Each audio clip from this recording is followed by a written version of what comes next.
நமச்சிவாயன் வாழ்க, நாதன் தாள் வாழ்க, இமைப்பொழுதும் என் நெஞ்சில் நீங்காத ஆண்டாள். இதெல்லாம் பாடினதால சிவன் இருக்கான்னு அர்த்தமா? சிவனை உணர்ந்ததால இவங்க பாடினாங்க. அந்த மாதிரி நீ உணர்ந்து ஏதாவது பாடு. அதை விட்டு அவன் பாடினதை நீ போய் ஒரு லிங்கத்துக்கு முன்னாடி பாடினா உனக்கு நல்லது வந்துருமா? ஒன்னும் வர.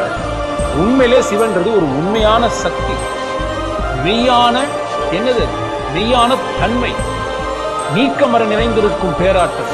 அதை உணரத்துக்கான விஷயத்தை நீ கற்றுக்க. தியானம் பண்ணு, தவம் பண்ணு, அவனை உணர ஆரம்பி. அதை விட்டு நீ எத்தனை புக்கு சிவனை பத்தி படிச்சாலும் சரி, இல்லை எத்தனை புக்கு கடவுளை பத்தி படிச்சாலும் சரி, எத்தனை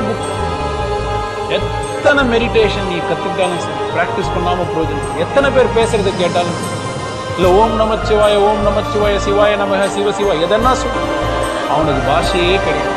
மௌனமே மாறாத ஞானத்துல என்ன தேவைன்னு ஜாலியா கேட்க. நீ கேட்டதெல்லாம் கிடையாது. ஆனா இந்த சூட்சுமத்தை மறந்து உயிரே இறைவன், அவ்வளவுதான் சொல்ல. என்னுள் உயிராய் இருப்பது நீ என்று அறியாமல் கண்கள் காணும் காட்சிகளை கண்டும் காணத்தகாத காட்சிகளை கொண்டும் என்னை காணும் உன்னை காணாமல் காலத்தை கொன்று கழித்தேனே சிவன்.